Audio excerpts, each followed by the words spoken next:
ये कहानी शोषण, इंसानी अकदार और नैतिकता के पतन की है। भट्टी के मालिक का अयाश बेटा सतीश गांव की गरीब लड़की रूपा को अपनी हवस का शिकार बनाकर छोड़ देता है। गांव वालों को जब उसके गर्भवती होने की भनक लगती है तो रूपा का होने वाला ससुर उसकी मां को बेइज्जत करता है और रिश्ता खत्म कर देता है। मामले को सुलझाने के लिए नत्थू को बुलाया जाता है, जो समझदार और सूझबूझ वाला समझा जाता है। सारी बातें सुनने के बाद वह रूपा को सतीश के पास ले जाता है और कहता है कि वह रूपा और अपने बच्चे को संभाल ले, लेकिन सतीश सौदा करने की कोशिश करता है, जिससे रूपा भाग जाती है और पागल हो जाती है। लोग कहते थे कि नत्थू का सर इसलिए गंजा हुआ है कि वो हर वक्त सोचता रहता है।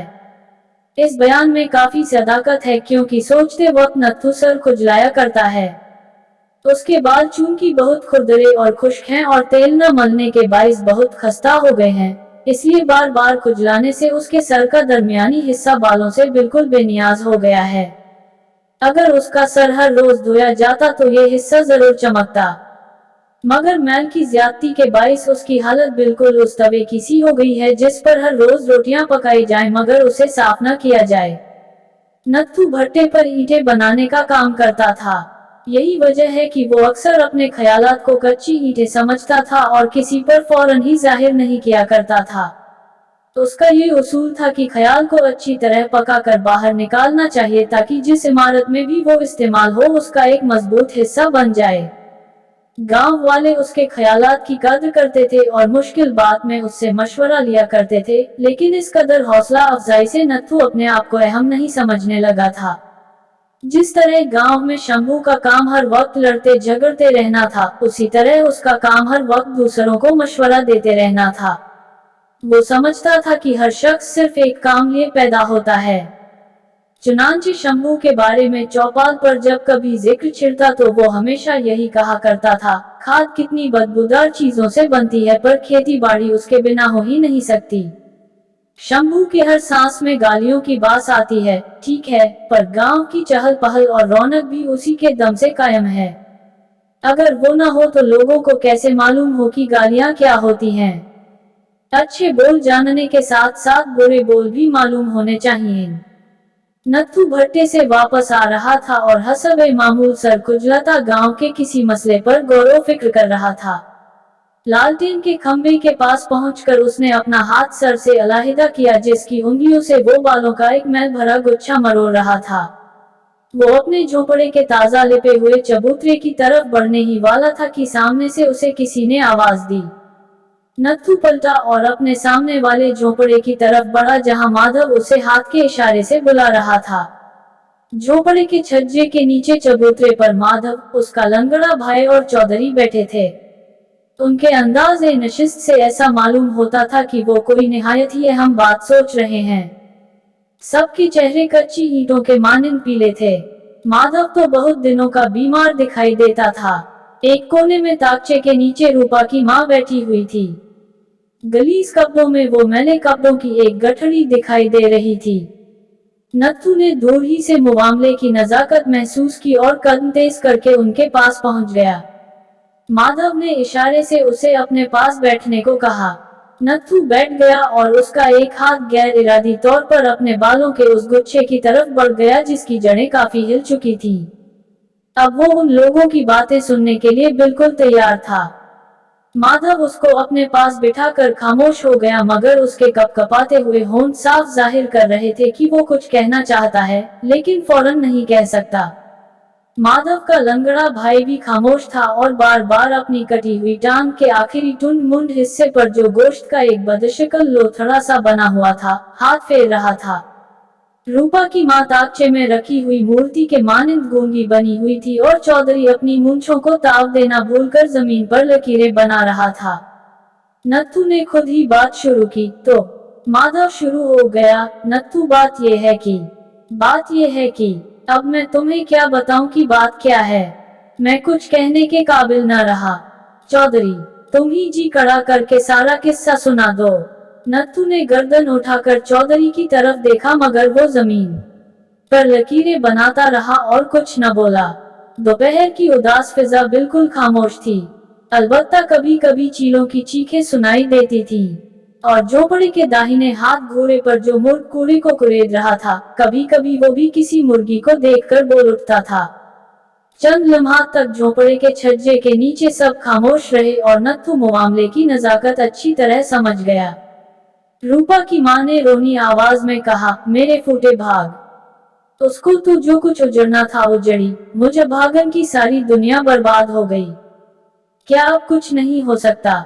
माधव ने कंधे हिला दिए और नत्थु से मुखातिब होकर कहा, क्या हो सकता है भाई, मैं ये कलंक का टीका अपने माथे पर लगाना नहीं चाहता।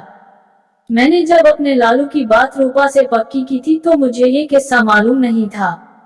अब तुम लोग खुद ही विचार करो कि सब कुछ जानते हुए मैं अपने बेटे का ब्याह रूपा से कैसे कर सकता हूँ। ये सुनकर नत्थु की गर्दन उठी। वो शायद ये पूछना चाहता था कि लालू का ब्याह रूपा से क्यों नहीं हो सकता। अभी कल तक सब ठीक ठाक था, अब इतनी जल्दी क्या हो गया कि रूपा लालू के काबिल न रही। वो रूपा और लालू दोनों को अच्छी जानता था और सच पूछो तो गांव में हर शख्स एक दूसरे को अच्छी तरह जानता है। वो कौन सी बात है जो उसे उन दोनों के बारे में मालूम न थी। रूपा उसकी आंखों के सामने फूली फली, बड़ी और जवान हुई। अभी कल ही की बात है कि उसने उसके गाल पर एक जोर का धप्पा भी मारा था और उसको इतनी मजाल न हुई थी कि चुभी करे। हालांकि गांव के सब छोकरे छोकरियां गुस्ताख थे और बड़ों का बिल्कुल अदब न करते थे।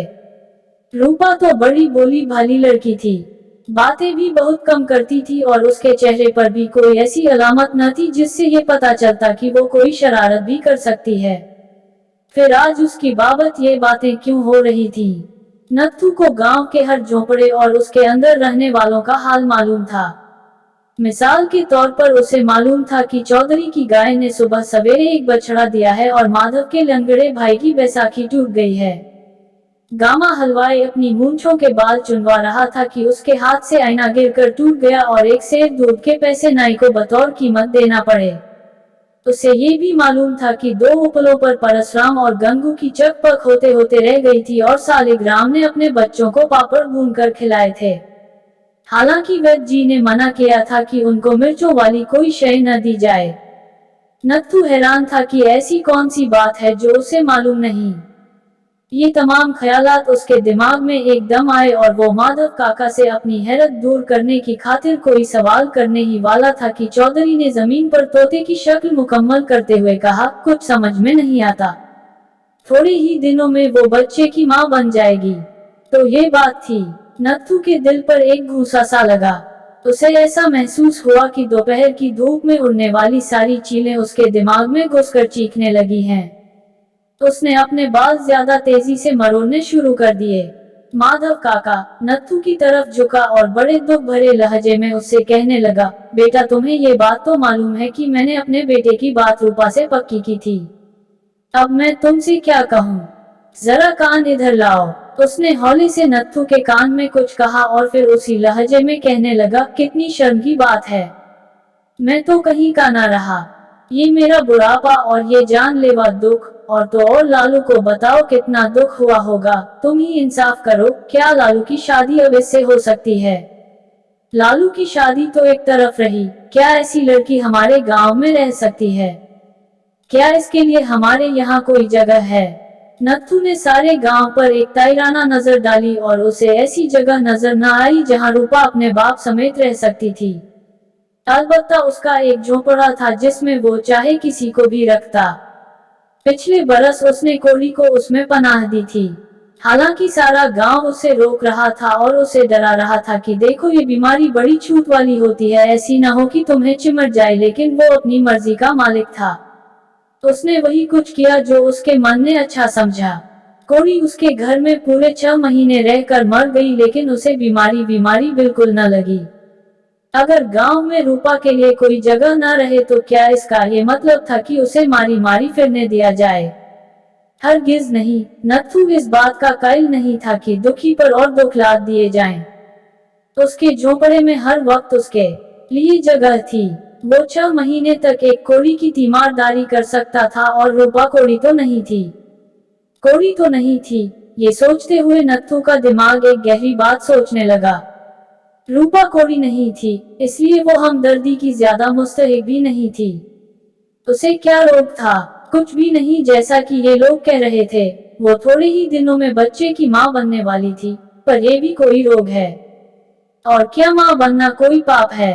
हर लड़की औरत बनना चाहती है और हर औरत माँ। उसकी अपनी स्त्री माँ बनने के लिए तड़प रही थी और वो खुद ये चाहता था कि वो जल्दी माँ बन जाए। इस लिहाज से भी रूपा का माँ बनना कोई ऐसा जुर्म नहीं था जिस पर उसे कोई सजा दी जाए या फिर उसे रहम का मुस्तहिक करार दिया जाए।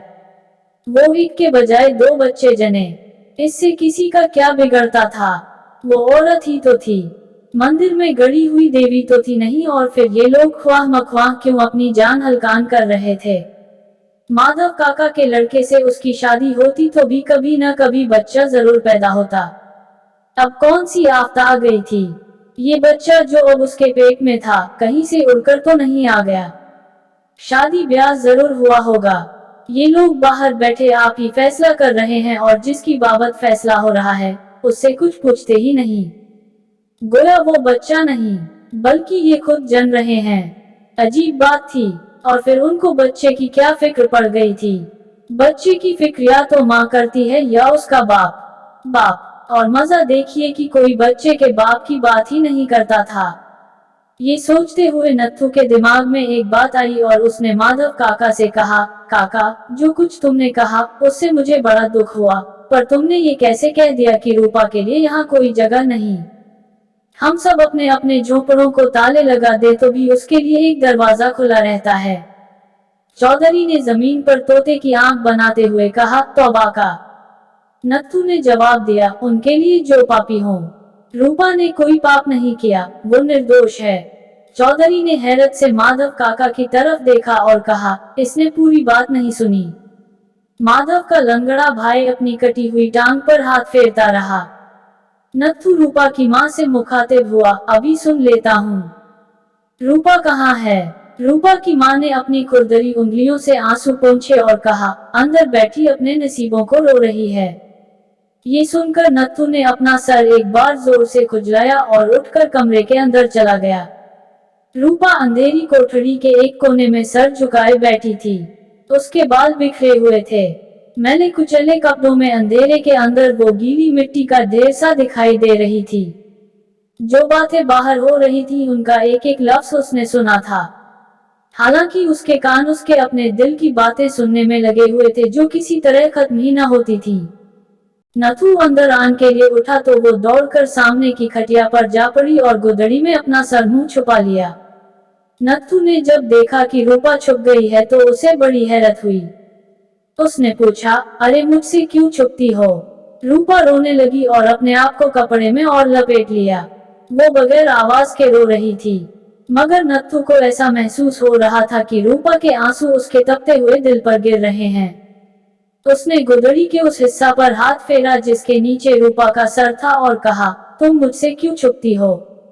रूपा ने सिसकियों में जवाब दिया, रूपा नहीं छुपती नत्थू, वो अपने पाप को छुपा रही है। नत्थू उसके पास बैठ गया और कहने लगा, कैसा पाप? तुमने कोई पाप नहीं किया और अगर किया भी हो तो क्या उसे छुपाना चाहिए? ये तो खुद एक पाप है। मैं तुमसे सिर्फ एक बात पूछने आया हूँ। मुझे ये बता दो कि किसने तुम्हारी सदा हंसती आंखों में ये आंसू भर दिए हैं?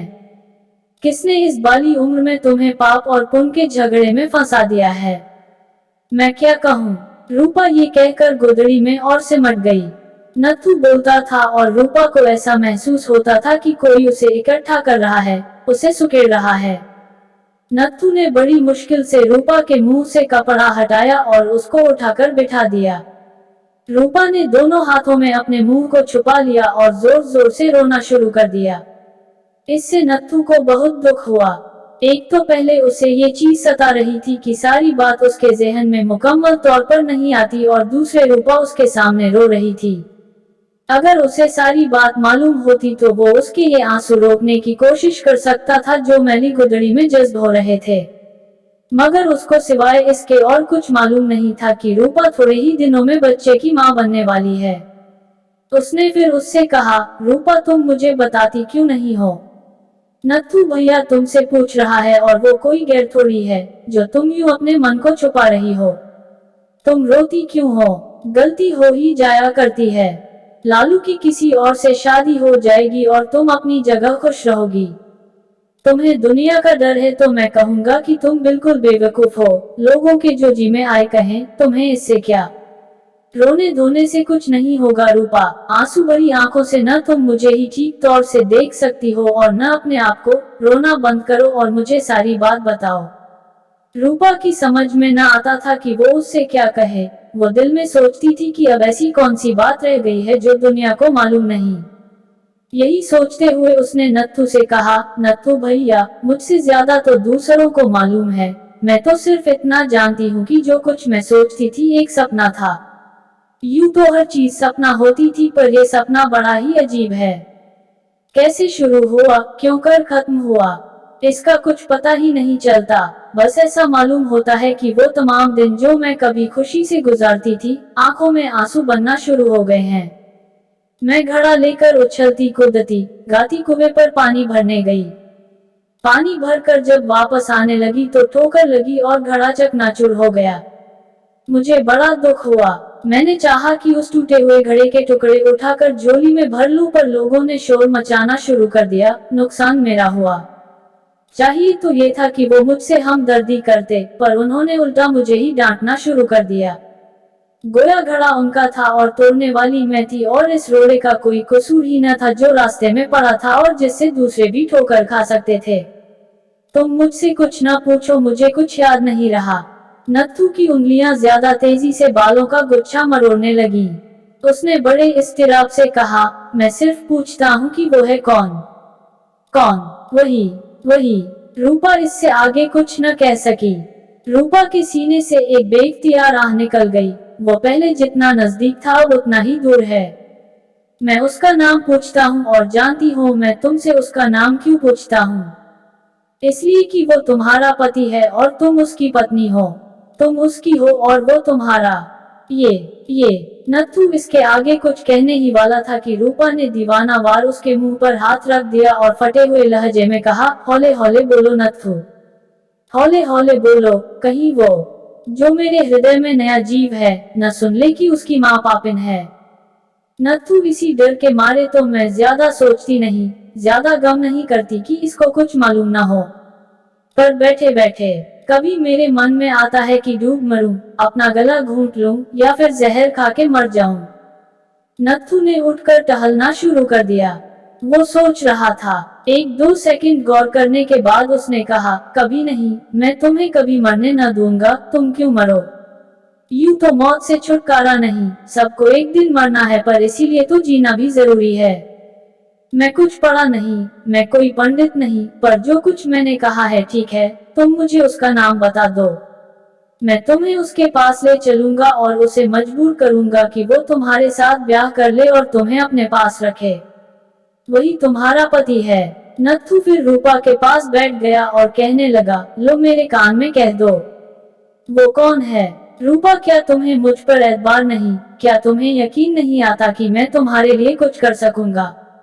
रूपा ने जवाब दिया, तुम मेरे लिए सब कुछ कर सकते हो नत्थू, पर जिस आदमी के पास तुम मुझे ले जाना चाहते हो, क्या वो भी कुछ करेगा? वो मुझे भूल भी चुका होगा। नत्थू ने कहा, तुम्हें देखते ही उसे सब कुछ याद आ जाएगा। बाकी चीजों की याद उसे मैं दिला दूंगा। तुम मुझे उसका नाम तो बताओ। ये ठीक है कि स्त्री अपने पति का नाम नहीं लेती, पर ऐसे मौका पर तुम्हें कोई लाज ना आनी चाहिए। रूपा खामोश रही। इस पर नत्थू और ज्यादा मुस्तरब हो गया। मैं तुम्हें एक सीधी सादी बात समझाता हूँ और तुम समझती ही नहीं हो पगली। जो तुम्हारे बच्चे का बाप है वही तुम्हारा पति है। अब मैं तुम्हें कैसे समझाऊं? तुम तो बस आंसू बहाए जाती हो, कुछ सुनती ही नहीं हो। मैं पूछता हूँ, उसका नाम बताने में हर्ज ही क्या है? लो, तुमने और रोना शुरू कर दिया। अच्छा भाई, मैं ज्यादा बातें नहीं करता। तुम ये बता दो कि वो है कौन। तुम मान लो, मैं उसका कान पकड़कर सीधे रास्ते पर ले आऊंगा। रूपा ने सिसकियों में कहा, तुम बार बार पति न कहो नत्थू। मेरी जवानी, मेरी आशा, मेरी दुनिया कभी की विधवा हो चुकी है। तुम मेरी मांग में सिंदूर भरना चाहते हो और मैं चाहती हूँ कि सारे बाल ही नोच डालूं। नत्थू, अब कुछ नहीं हो सकेगा। मेरी झोली के बेर जमीन पर गिरकर सब के सब मोरी में जा पड़े हैं। अब उन्हें बाहर निकालने से क्या फायदा? तो उसका नाम पूछकर तुम क्या करोगे? लोग तो मेरा नाम भूल जाना चाहते हैं। नत्थू तंग आ गया और तेज लहजे में कहने लगा, तुम बेवकूफ हो, मैं तुमसे कुछ नहीं पूछूंगा। वो उठकर जाने लगा तो रूपा ने हाथ के इशारे से उसे रोका। ऐसा करते हुए उसका रंग जर्द पड़ गया। नत्थू ने उसकी गीली आंखों की तरफ देखा। बोलो। रूपा बोली, नत्थू भैया, मुझे मारो, खूब पीटो। शायद इस तरह मैं उसका नाम बता दूं। तुम्हें याद होगा, एक बार मैंने बचपन में मंदिर के एक पेड़ से कच्चे आम तोड़े थे और तुमने एक ही चांटा मारकर मुझसे सच्ची बात कहलवाई थी। आओ मुझे मारो। ये चोर जिसे मैंने अपने मन में पनाह दे रखी है, बगैर मार के बाहर नहीं निकलेगा। नत्थू खामोश रहा। एक लहजे के लिए उसने कुछ सोचा, फिर एकाएक ही उसने रूपा के पीले गाल पर इस जोर से थप्पड़ मारा कि छत के चंद सूखे और गर्द से अटे तिनके धमक के मारे नीचे गिर पड़े। नत्थू की सख्त उंगलियों ने रूपा के गाल पर कई नहरें खोद दी। नत्थू ने गरज कर पूछा, बताओ वो कौन है? झोपड़े के बाहर माधव के लंगड़े भाई की आधी टांग कांपी। चौधरी जिस तिनके से जमीन पर एक और तोते की शक्ल बना रहा था, हाथ कांपने के बाइस दोहरा हो गया। माधव काका ने कुलगर की तरह अपनी गर्दन ऊंची करके झोपड़े के अंदर देखा। अंदर से नत्थू की खशम आलूद आवाज आ रही थी, मगर ये पता नहीं चलता था कि वो क्या कह रहा है। आंखों ही आंखों में माधव काका, चौधरी और लंगड़े केशव ने आपस में कई बातें की। आखिर में माधव काका का भाई बैसाखी टेक कर उठा। वो झोपड़े में जाने ही वाला था कि नत्थू बाहर निकला। केशव एक तरफ हट गया।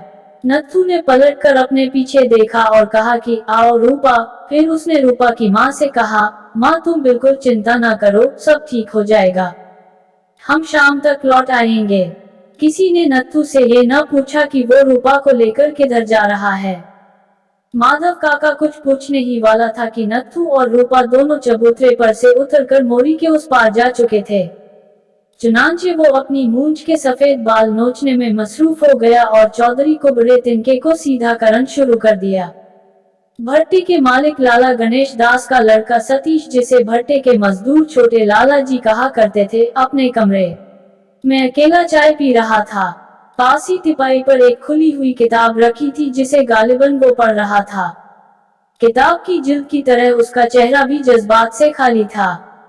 ऐसा मालूम होता था कि उसने अपने चेहरे पर गुलाब चढ़ा रखा है। वो हर रोज अपने अंदर एक नया सतीश पाता था। वो जाड़े और गर्मियों के दरमियानी मौसम की तरह मुतगैर था। वो गर्म और सर्द लहरों का एक मजमुआ था। दूसरे दिमाग से सोचते थे, लेकिन वो हाथों और पैरों से सोचता था। जहां हर शय खेल नजर आती है। यही वजह है कि अपनी जिंदगी को गेंद की मानिंद उछाल रहा था। वो समझता था कि उछल कूद ही जिंदगी का असल मकसद है। उसको मसलने में बहुत ज्यादा मजा आता है। हर शय को वो मसल कर देखता था। औरतों के मुतल्लिक उसका नजरिया ये था कि मर्द ख्वाह कितना ही बुरा हो जाए, मगर उसको औरत जवान मिलनी चाहिए। औरत में जवानी को वो उतना ही जरूरी ख्याल करता था जितना अपने टेनिस खेलने वाले रैकेट में बने हुए जाल के अंदर तनाव को। दोस्तों को कहा करता था, जिंदगी के सांस का हर तार हर वक्त तना होना चाहिए, ताकि जरा सी जुम्बिश पर भी वो लर्जना शुरू कर दे। ये लर्जिश, ये कपकपाहट जिससे सतीश को इस कदर प्यार था, दरअसल उसके गंदे खून के खौलाव का नतीजा थी। जिनसी ख्वाहिशात उसके अंदर इस कदर ज्यादा हो गई थी कि जवान हैवानों को देखकर भी उसे लज्जत महसूस होती थी।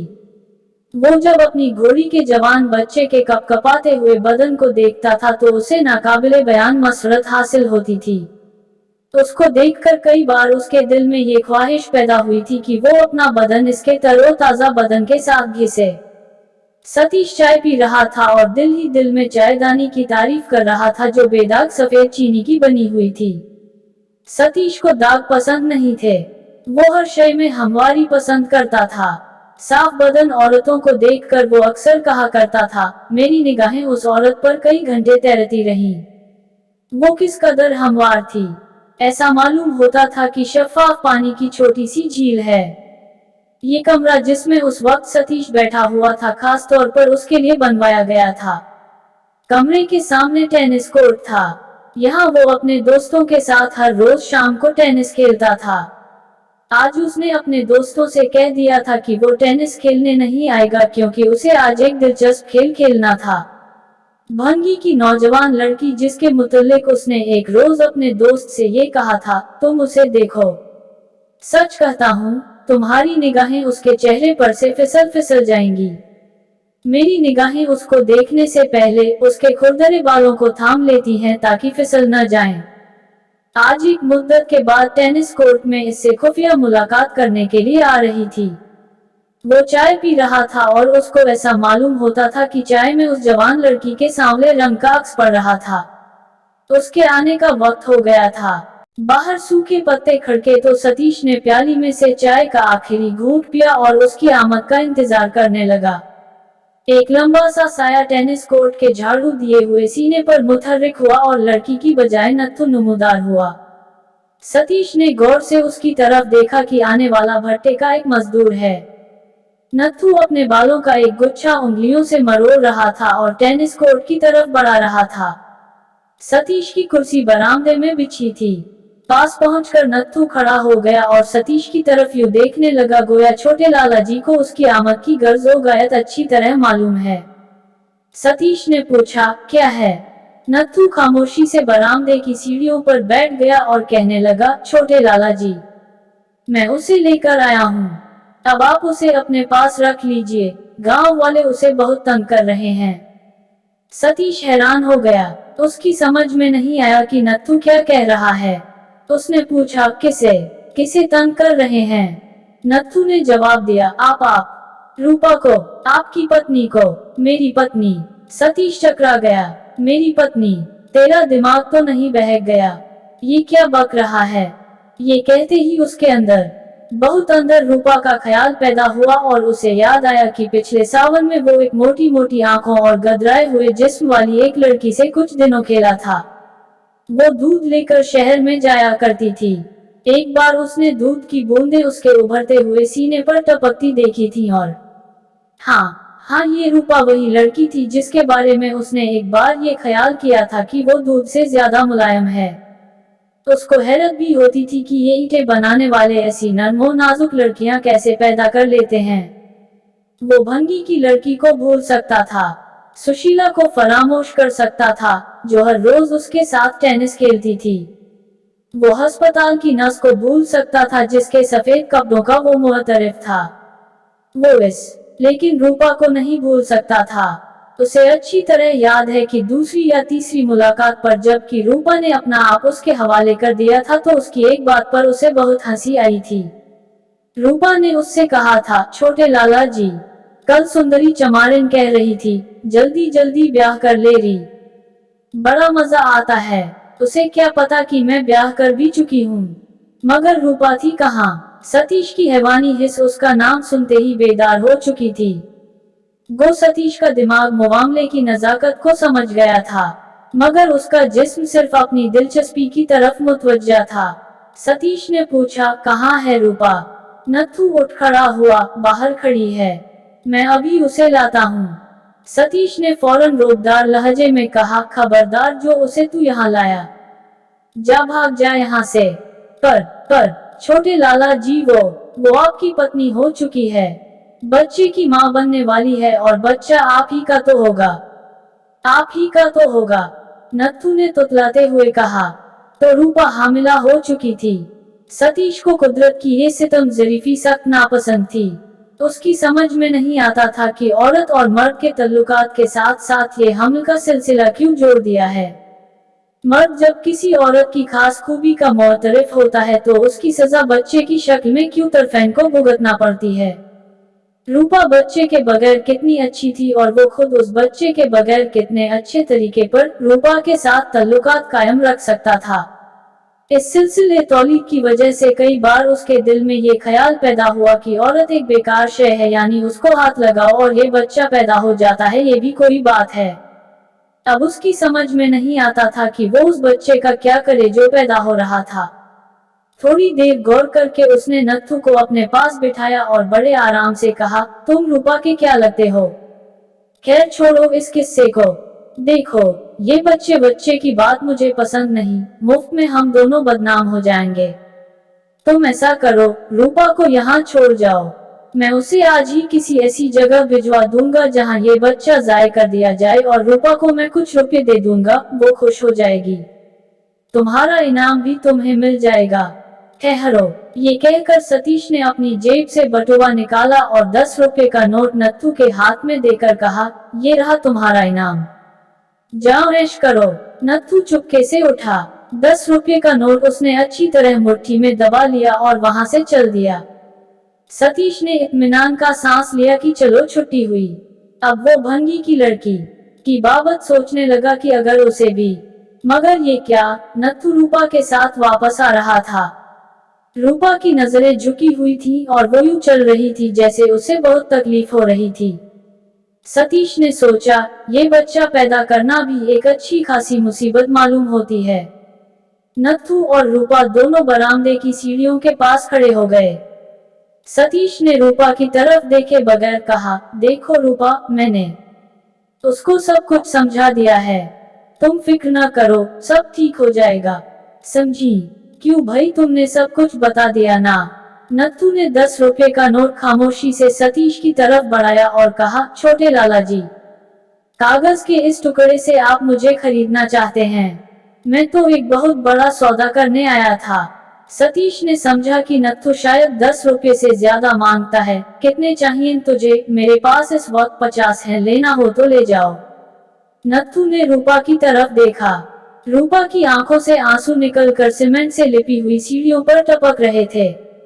उसके दिल पर ये कतरे पिघले हुए शीशे की तरह गिर रहे थे।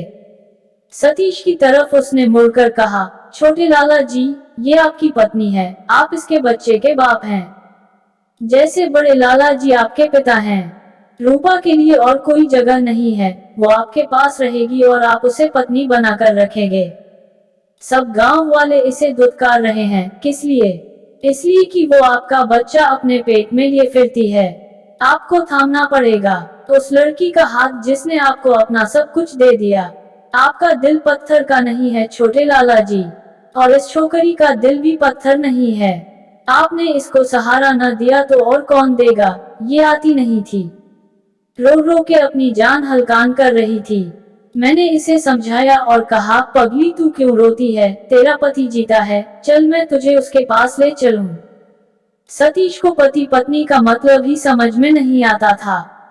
देखो भाई, ज्यादा बकवास ना करो, तुम यूं डरा धमका कर मुझसे ज्यादा रुपया वसूल नहीं कर सकते।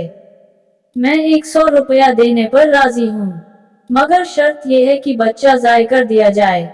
और तुम जो मुझसे ये कहते हो कि मैं इसे अपने घर में बसा लूं, तो ये नामुमकिन है। मैं इसका पति ख्वाब में भी नहीं बना और न ये मेरी कभी पत्नी बनी है। समझे? 100 रुपया लेना हो तो कल आके यहाँ से ले जाना, अब यहाँ से 9 2 11 हो जाओ। नत्थू भाना गया। और ये बच्चा क्या आसमान से गिरा है? इसकी आंखों में आंसू भूत प्रेतों ने भर दिए हैं। मेरा दिल कौन मसल रहा है? ये 100 रुपया क्या आप खैरात के तौर पर दे रहे हैं? कुछ हुआ है तो ये सब कुछ हो रहा है। कोई बात है तो ये हलचल मच रही है। आप इस बच्चे के बाप हैं तो क्या इसके पति नहीं? मेरी समझ को कुछ हो गया है या आपकी समझ को? सतीश ये तकरीर बर्दाश्त न कर सका। उल्लू के पट्टे, तू जाता है कि नहीं यहाँ से? खड़ा अपनी मंतिक छांट रहा है, जा जो करना है कर ले। देखूं तू मेरा क्या बिगाड़ लेगा। नत्थू ने हौले से कहा, मैं तो संवारने आया था छोटे लाला जी। आप नाहक क्यों बिगड़ रहे हैं? आप क्यों नहीं इसका हाथ थाम लेते? ये आपकी पत्नी है। पत्नी के बच्चे, अब तू अपनी बकवास बंद करेगा या नहीं? बच्चा क्या बक रहा है? जा ले जा अपनी इस कुछ लगती को, वरना याद रख खाल उधेड़ दूंगा। नत्थू के सब पुट्ठे अकड़ गए। भगवान की कसम, मुझ में इतनी शक्ति है कि यूं हाथों में दबाकर तेरा सारा लहू निचोड़ दूं। मेरी खाल तेरे इन नाजुक हाथों से नहीं उधड़ेगी। मैं तेरी बोटी बोटी नोच सकता हूँ, पर मैं कुछ नहीं कर सकता। मैं तुझे हाथ तक नहीं लगाना चाहता। तू रूपा के बच्चे का बाप है, तू रूपा का पति है। अगर मैंने तुझ पर हाथ उठाया तो मुझे डर है कि रूपा के दिल को धक्का लगेगा।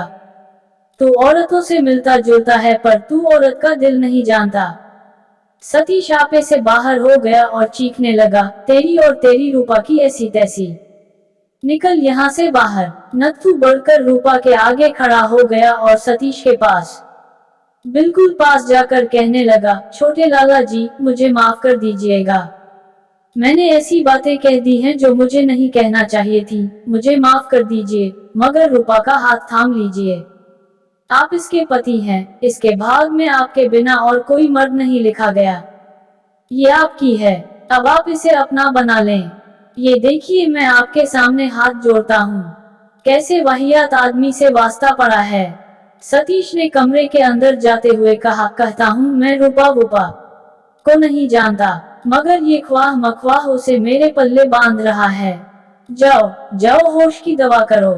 कमरे का सिर्फ एक दरवाजा खुला था जिसमें से सतीश अंदर दाखिल हुआ था। अंदर दाखिल होकर उसने ये दरवाजा बंद कर दिया। नत्थू ने दरवाजे की लकड़ी की तरफ देखा तो उसे सतीश के चेहरे और उसमें कोई फर्क नजर न आया। नत्थू ने अपने सर के बाल मरोड़ने शुरू कर दिए और जब पलटकर उसने रूपा से कुछ कहना चाहा तो वो जा चुकी थी और वो उसका पीछा करने के लिए भागा, मगर वो जा चुकी थी। बाहर निकलकर उसने रूपा को बहुत दूर दरख्तों के झुंड में गायब होते देखा। वो उसके पीछे ये कहता हुआ भागा, रूपा रूपा ठहर जा, मैं एक बार फिर उसे समझाऊंगा। वही तेरा पति है, उसका घर ही तेरी असल जगह है। वो बहुत देर तक भागता रहा मगर रूपा बहुत दूर निकल गई थी। उस रोज से आज तक नत्थू रूपा की तलाश में सरगर्दा है मगर वो उसे नहीं मिलती। वो लोगों से कहता है, मैं रूपा के पति को जानता हूँ, तुम उसे ढूंढ कर लाओ, मैं उसे उसके पति से मिला दूंगा। लोग ये सुनकर हंस देते हैं। बच्चे जब भी नत्थू को देखते हैं तो उससे पूछते हैं, उसका पति कौन है नत्थू भैया? तो नत्थू उनको मारने के लिए दौड़ता है। दोस्तों, कहानी कैसी लगी कमेंट बॉक्स में जरूर बताएं और अगर आप हिंदी कहानियां सुनना पसंद करते हैं तो हमारे चैनल को जरूर सब्सक्राइब करें और बेल आइकन जरूर दबाएं।